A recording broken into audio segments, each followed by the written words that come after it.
이 유엔사, 이 문재인 정부 있지 않습니까? 이 문재인 정부가 이 정말 엄청난 세계사적으로 엄청난 일을 저질렀지 않습니까? 이 어민을 갖다가 귀순한 어민을 갖다가 국민도 아무도 모르게 눈 가려가지고 전격적으로 북송을 해서 그 사지로 내몰았지 않습니까? 이 문정부의 북송 협조 요청을 그렇게 했습니다. 어디다가 유엔사에 대고요. 협조해달라, 협조해달라 5번을 요청했는데 유엔사가 no, no, no, no, no 5번을 딱 거절했습니다. 그러면서 유엔사가 엄중한 충고를 했습니다. 안 돼라든가 결박을 하지 마라 하고 경고를 했습니다. 안 돼도 하지 말고 결박도 하지 마라 하고 경고를 했습니다. 그러나 문재인 휘하는 바로 이를 결행을 했습니다. 자기의 국민을 바로 호랑이 굴에다가 바로 먹잇감으로 던졌습니다. 그리고 그들은 무엇을 얻었을까요? 김정은이 부산에서 열리는 행사에 좀 와줬으면 좋았는데 안 왔습니다. 예. 김정은은 절대 오지 않습니다. 네. 이 엠네스티라든가 휴먼 라이츠 워치 이런 데에서 문재인 정부의 강제 북송을 신랄하게 지금 비판하고 있습니다. 소위 말해서 강제 송환 금지라든가 고문 방지 이런 법이 다 있는데 이걸 못해 안 지켰다는 것은 이 자유민주주의라고 표방하는 국가에서 그걸 안 지켰다는 거 무시했다는 건 비열하고 용납 못할 행위라는 겁니다. 절대로 세계는 가만히 있지 않을 것이다 라는 것입니다. 문재인은 결국 국제 무대를 매일 있으면 외국 가서 뭐 이렇게 헐렁거리고 웃었지만 결국 그 웃음 뒤에는 이러한 일을 자행했다라는 이런 야비하다 이런 딱지를 지금 다 붙이고 있는 겁니다. 그런 사람이 인권 변호사였어? 이 얘기 아니겠습니까?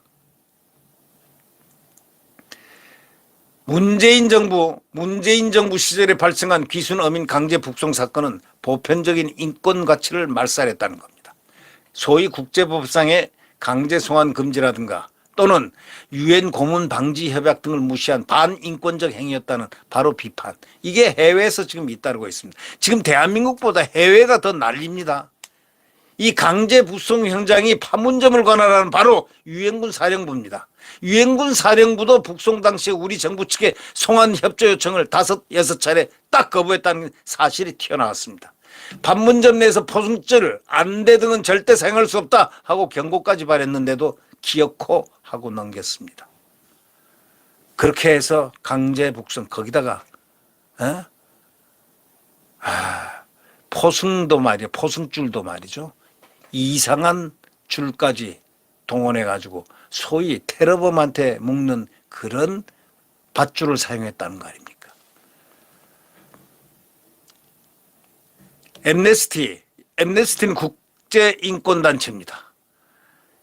귀순 어민들을 북한으로 돌려보내기로 한 그러한 결정은 다시 말하자면 르풀망이라는 그런 원칙, 소위 절대로 이런 원칙을 지켜야 된다 하는 그 원칙, 돌려보내면 안 된다, 사지로 보내면 안 된다, 이런 인간의 원칙을 위반했다고 신랄하게 비판하고 있습니다. 한국 정부가 재발 방지를 보장해야 한다 이렇게 얘기를 했습니다. 아까 얘기한 르풀망 원칙은 소위 말해서 고문 등 잔혹하고 비인도적 박해를 받을 위험이 있는 국가로 개인을 추방하거나 개인을 송환하거나 개인을 이렇게 넘겨주거나 해서는 안 된다는 국제법상 원칙을 말하는 겁니다. 다시 말하자면 문재인 정부는 바로 국제법상 원칙을 어겼다는 거죠. 그래서 국제인권단체 휴먼 라이츠는 뭐라고 그러냐? 박해, 고문 또는 더 나쁜 상황, 그런데 직면하게 될 수 있는 국가로 사람을 강제 송환하는 것은 국제인권법에서 금지되어 있다. 특히 북한이 탈북했다가 송환된 사람을 고문하는 것은 매우 분명하기 때문에 이번 사건은 한국이 국제인권법 위반한 교과서적인 사례다. 교과서적인 사례다. 텍스트북이다 이죠. 모범 사례다 이거죠. 모범도 더러운 모범의 모범 사례가 된 셈입니다. 비인간의 야만의 사례가 된 겁니다. 네. 한국은 한반도에 거주하는 모든 한국인을 한국 시민으로 간주하고 있기 때문에 이 두 사람도 시민으로 고려했어야 했는데 이 사람들을 북한에 강제로 돌려보낸 것이 국제법뿐만이 아니라 한국법을 위반했는지 지금 조사를 해야 되고 분명히 조사를 해야 된다. 이런 얘기를 외국에서 하고 있습니다. 인권단체에서 하고 있습니다. 북송이라는 것 자체가 비열하고 용납될 수 없는 악마적 행위라고 이렇게 비난하고 있습니다.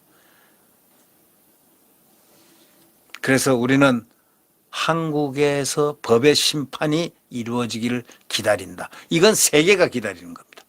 한국에서 법의 심판이 이루어지기를 기다린다. 이렇게 얘기했습니다. 자, 여기 책임자가 누굽니까? 문재인 아닙니까? 자, 핵심 관계자 3명이 튀었다면은 이제 문재인이 대신 조사를 받아야 되는 거 아닙니까? 아니, 대신이 아니죠. 그가 책임을 지고 그때 국가 원수였지 않습니까? 국가안보실장, 통일부 장관, 외무부 장관, 국가안보실장, 국정원장. 자, 어떻습니까? 이들이 튀었다면은 당연히 대통령이 그들을 단계를 띄고 조사를 받아야 할 순위가 앞당겨졌다고 생각하지 않습니까? 그렇다면은 문재인은 당연히 조사를 받아야 됩니다. 대한민국의 헌법은 만인 앞에 평등입니다. 문재인은 특권을 가지고 태어난 사람이 아닙니다. 그도 따지고 보면은 탈북민 아닙니까? 피난민 아닙니까? 자유를 찾아서 왔는데 그가 자유를 찾아온 국민을 저렇게 사지로 몰아 되겠습니까? 인권 변호사요? 무슨 인권을 얘기하는 겁니까? 자, 법무부는 가차없이 출국 정지를 시켜놔야 됩니다. 아니, 벌써 3사람이 튀었지 않습니까? 그의 수하, 문재인의 수하, 바로 총애받았던 3사람, 통일부 장관, 국정원장, 자, 안보실장. 그들은 누릴 걸 다 누렸습니다. 국정원장도 했다가 안보실장도 했다 서로 교차로 이렇게 하면서 세상에 그런 호강을 하고 그렇게 귀족 노름을 하고 한 사람들이 그 사람들 아닙니까? 아름다움을 많이 받았으면은 책임도 거기에 따라야 되는 것이 그게 높은 자리 아닙니까? 그래서 문재인 대통령이 지금까지 입을 봉하고 있는데 왜 문재인이 침묵을 하느냐? 문재인이 침묵은 하면 할수록 지금 국제사회의 질타는 하늘을 솟고 있습니다. 점점 더 하늘을 솟아오를 것입니다. 자, 문재인 전 대통령은 출국정지 되어야 합니다. 또 그것이 되는 것이 그리고 조사를 당당하게 받고 대통령까지 국가 원수까지 국군 통수권까지 했으면 당당하게 입을 열어야 됩니다. 이 사건은 이렇게 됐고 내가 잘했으면 내가 잘했다. 못했으면 잘 못했다. 국민에게 뭔가 말을 해야 될 거 아닙니까? 예. 국민들은 바로 문재인 대통령의 입을 기다리고 있습니다. 무슨 말이 터지나 바로 그것입니다. 네. 참 아침 뉴스 할 때마다 요즘 생각하는 게 있습니다. 왜 이렇게 아름답지 못한 정도가 아니고 이거는 고통스러운 뉴스를 매일 해야 되는가? 악동 이준석으로부터 문재인까지 이 모든 소재들이 또 북송당한 안타까운 북송이 아닙니다. 들어가자마자 바로 고문받고 그대로 처형입니다. 예, 처형됐다고 그러죠. 국제인권단체 유엔사의 그 북한 어민 강제 북송, 이걸 비판했는데 유엔사에서는 이랬습니다. 판문점에서 안대, 포승줄 등을 사용한 민간인 송환은 안 된다 하고 이렇게 거절했다는 겁니다. 판문점에서 안대라든가 포승줄 등을 사용한 민간인 송환은 절대 안 된다 하고 5번을 거부를 했는데 그대로 실행한 이 문재인 정부의 그 오만이 아니고요. 그들의 정체성을 우리는 의심하지 않을 수 없습니다. 그들의 정체가 무엇인가? 이렇게 할 수 있는가? 탈북 인권운동가 박지원 씨는 이렇게 얘기합니다. 그들은 중국이 아닌 대한민국에서 북한으로 송환돼 자유를 찾아 전체주의 국가를 탈출한 무고한 사람들이다. 무고한 사람들이다. 이 사람들을 다시 죽음으로 내몰았다. 이런 얘기 아니겠습니까? 오늘 조선일보는 신랄하게 비판하고 있는 그런 글들이 많습니다. 소위 유엔사가 문정부의 북송 협조 요청을 5번이나 거부하면서 강제 송환 금지, 고문 방지 등 무시하고 비열하고 용납 못할 이 행위라는 엠네스티의 말을 인용하면서 이 문재인 정부는 심판을 받아야 된다. 이런 결론에 도달하는 것이겠죠. 네, 이들에 대한 확고한 조사, 아주 사실 팩트에 의한 조사, 사실적인 법치에 의한 소위 조사, 이것이 곧 있을 것으로 예측됩니다. 혹자는 이렇게 얘기합니다. 윤석열이 왜 지지율 떨어지지? 그는 정치를 잘하고 있는 겁니다. 그는 보십시오. 대한민국을 벌써 자유민주주의를 개선시켰지 않습니까?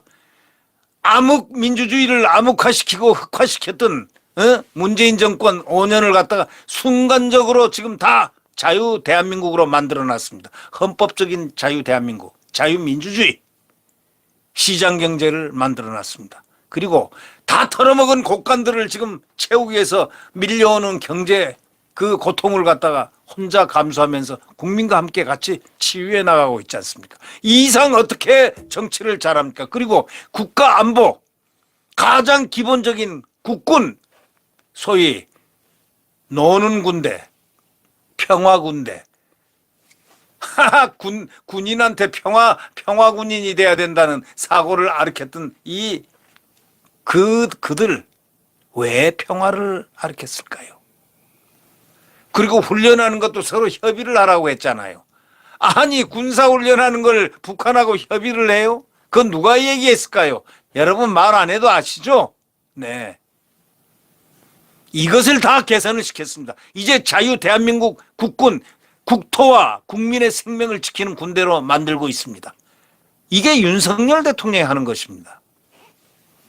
지금 윤석열 대통령 그 가장 어려운 중에서도 지금 혼자서 이렇게 국민들과 함께 국민 플러스 윤석열 이렇게 가고 있습니다.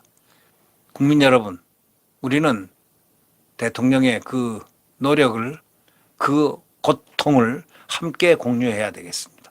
그리고 그를 떠받쳐야 되겠습니다. 그는 국민에 의해서 대통령이 된 사람이지 정치에 의해서 대통령이 된 정치 대통령이 아닙니다. 그러하기 때문에 더더욱 우리는 그를 위해줘야 될 국민적인 책임감이 있습니다.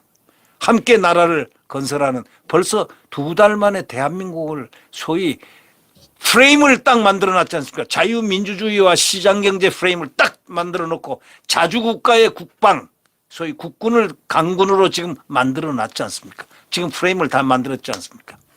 국군 보안사령부를 다시 방첩과 보안과 여태까지 국군 보안사령부를 없애버렸지 않습니까? 이 정권이 이 문재인 정권이 국군 보안사령부를 없애버리고 무슨 지원하는 사령부가 뭐로 만들었다가 왜 이렇게 북한과 이렇게 대치하면서 싸워서 이기는 이런 군대를 갖다가 왜 이렇게 무력화시켰는지, 문재인은 왜 어떤 목적으로 그랬는지 그것이 알고 싶다 하는 것이 국민의 생각들입니다.